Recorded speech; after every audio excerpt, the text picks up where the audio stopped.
Hello, this is a video for providing you hints for solving the assignments in week 7.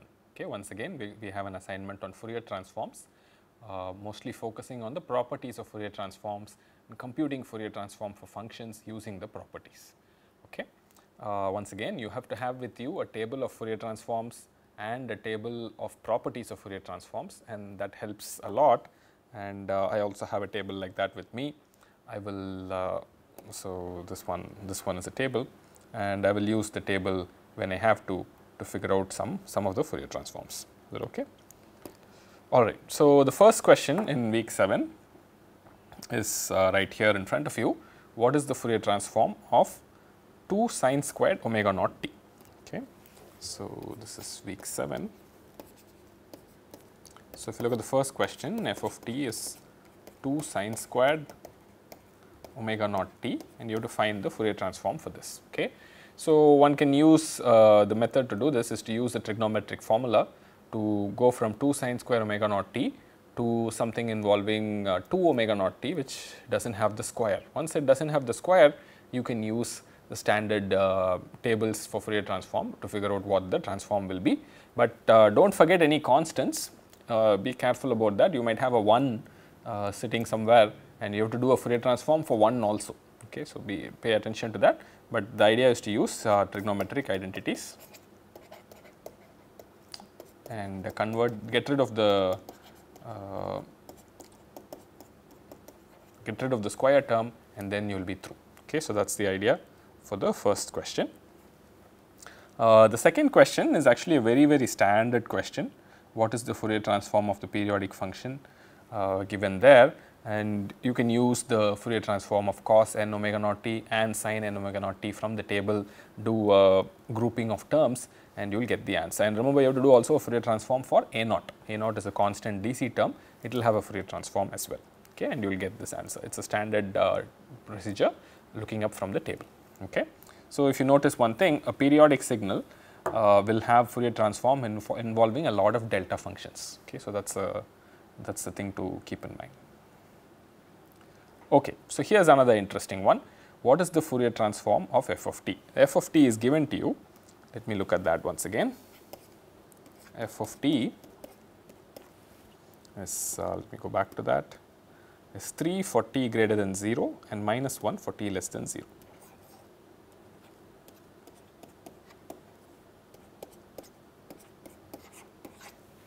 Okay, so this is what is given to you. The trick is to write f of t in terms of u of t, and in fact you will also need u of minus t, right. So this is just one method. There are several other methods to do this problem, these kind of problems. Whenever a function is given to you for which you do not directly know as in the tables do not directly have an entry, you have to try to write that function in terms of other functions for which the table has entry. In this case, u of t is a function. The form of this f of t suggests that you need to use u of t. So you can write this f of t in terms of u of t and u of minus t. It is not very hard to do that. Once you do it, it is an easy step to use the Fourier transform tables, because u of t you know what it is, and for u of minus t you can use one of the properties. Okay, so x of minus t transforms to x of minus j omega. Okay, so you use those two properties and add it up, you will get the answer. Okay, so you have to take care of the 3 as well. Be careful when you write this. Once you do that, you will get the answer. Okay, so after this you use tables / properties. Okay, this is just one way to do it. There are several other ways to do this problem.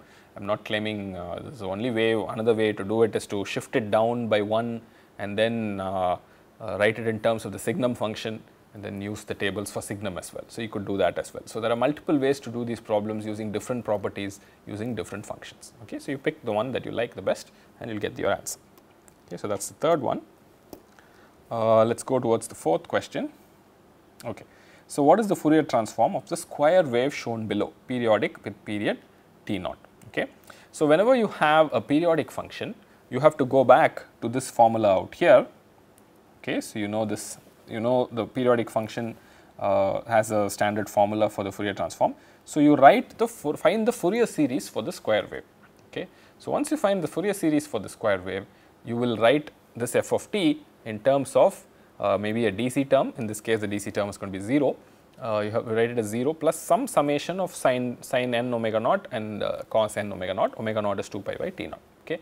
And then you use the standard formula and you are going to get an answer like this, okay, something involving this. So, you have to use the Fourier transform and then apply the you have to use the Fourier series and then apply the Fourier transform on both sides to get your answer. Okay. So, that is the hint for the fourth question. It is quite a simple one. You have to use Fourier series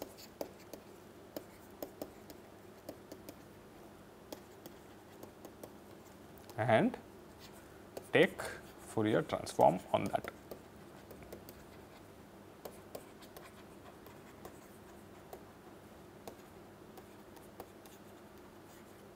Okay, so that is the hint for question number 4. Okay, so the Fourier series for square wave is quite standard. You might know how to compute it. It can be done. Okay, so here's another question. Okay, so you've been given that f of t and capital F of j omega are Fourier transform pairs, and capital F of j omega is defined in that fashion. So, f of j omega is 2 pi for omega greater than or equal to 0 and 0 for omega less than 0. Now, you have to find f of t. Okay. So, here again you have to use one of the properties. This is I am sorry, I forgot the question number. I think this is question number 5. One can use the properties of Fourier transform. So, you are given f of t is a Fourier transform pair with capital F of j omega, which is actually 2 pi for omega greater than 0 and 0 for omega less than 0. Okay. So, you can write this guy in terms of u of omega. Okay. You can write this guy in terms of u of omega. Now, for u of t, the Fourier transform would be given in many tables. U of t would have a Fourier transform which is 1 by j omega plus pi delta omega. Okay. And then you also have this duality property. What is the duality property? It's given here. If you have the Fourier transform pair x of t, x of j omega, capital X of t is actually going to be a Fourier transform pair with 2 pi x of minus omega. Okay. So, you have to use the Fourier transform of, first of all you have to write capital F of j omega in terms of u of omega, and then you have to use this transform pair u of t and 1 by j omega plus pi delta of omega, use the duality property and figure out what is the Fourier transform pair here. Okay. So, what is the time domain signal corresponding to a Fourier transform of u of omega. Since f of j omega can be written in terms of u of omega, once you do this, you will be done. Okay. So, this is a step by step procedure for doing this problem. Okay. So, you see a theme here. Many times when you have a Fourier transform pair and the function you see is not directly in the tables, there is no need to be afraid of that. You have to rewrite that function in terms of something that is in the table and then use the properties of Fourier transform to move things around and get what you want. Okay. So, that is the general technique applicable for all such problems. Okay. So, let us move on to question number 6. Here again you have a very typical question like along the lines of what I told you. Okay. So, here you have to compute the Fourier transform of sin omega naught t times u of t. Okay. So, that is the question. Question number 6, you have to find the Fourier transform of x of t is sin omega naught t times u of t. Okay. So, if you notice, you know the Fourier transform of sin omega naught t. You also know the Fourier transform of u of t. Okay. You know the Fourier transform of sin omega naught t. You know the Fourier transform of u of t. What is the Fourier transform of the product of two guys? There is a formula for that. If you have x of t, y of t, the Fourier transform is 1 by 2 pi x of j omega convolved with y of j omega. Okay.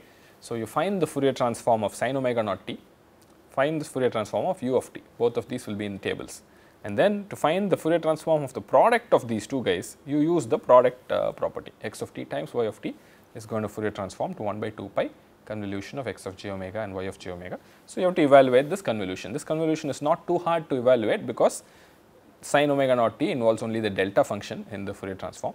So, you can one can easily do this. Okay, so, you will get the answer. Okay, so, that is the hint for question number 6. Let us move on to 7. Okay, so, here again there is a classic case of using property. You are given an f of t which Fourier transforms to sin omega by omega and a g of t which Fourier transforms to 2 cos omega by omega. What is the Fourier transform of f of t convolved with g of t? Okay, there is a very standard property. The Fourier transform of f of t convolved with g of t is actually the product of the Fourier transforms of f of t and g of t. So, you know the answer is kind of obvious for question number 7. Okay, so, that is all the hint I want to give and that is it. Okay. So, here is another question. Here is a g of t that has been defined. G of t is defined as integral minus infinity to t f of tau d tau.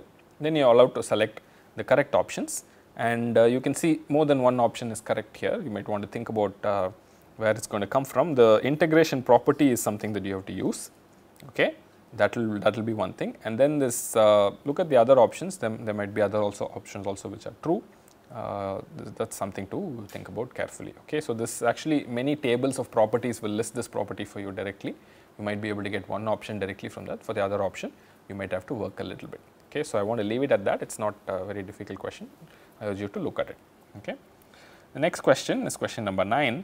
Here you are given f of t and g of t. These are two rects. Okay, one is a rect function starting from -1 and going up to half and ending at 1.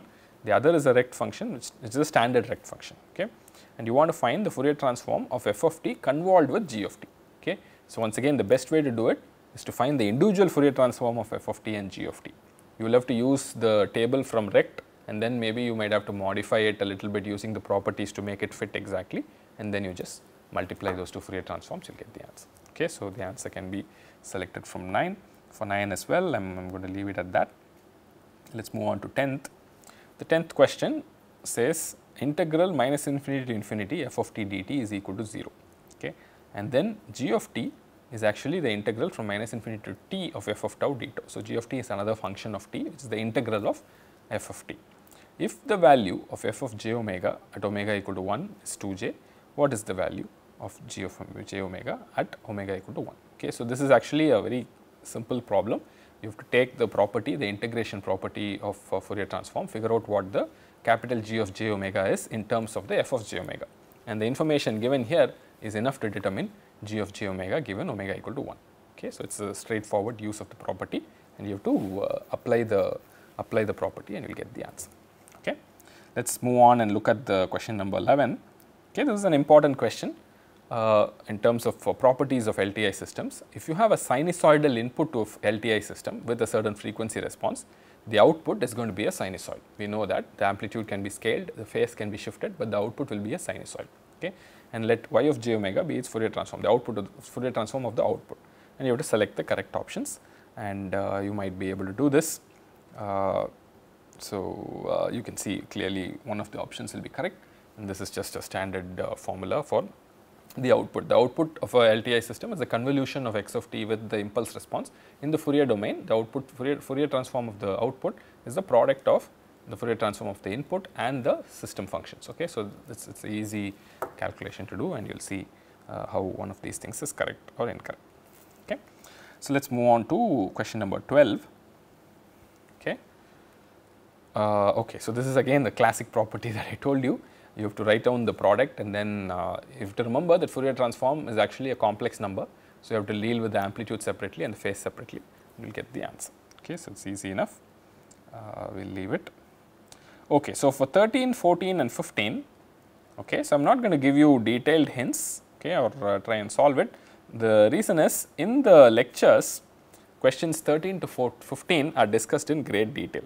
Okay, so, I will urge you to look at the lecture, and in fact, the questions here are just minor modifications of the questions asked in the lecture itself, fully solved in the lecture. If you see that lecture fully, there is one lecture in which these kind of problems have been fully solved. We have taken that and done a minor modification. Okay, so, these kind of problems show you how in a circuit, if you have either a delta input or a step input or or an input like this, right. So, this is not a step input, this is like a rect input, okay, a rect input or step input. How you can use Fourier transform to easily find the output, okay. So, all circuits of this type are LTI systems. So, you use their property and write down some equations and take Fourier transforms, and in the Fourier domain it is very easy, and then you can convert back into time domain if you like, okay. So, that is the idea of these problems. I am not going to go into detail here, it is not very hard. Like I said, in the lectures this has been explained in great detail and we have not modified the question too much. So, I will let you look it up and solve on your own, okay. So, that brings me to the end of all the problems in week 7's assignment. Hopefully, you are having a good time solving these things. All the best. Thank you very much.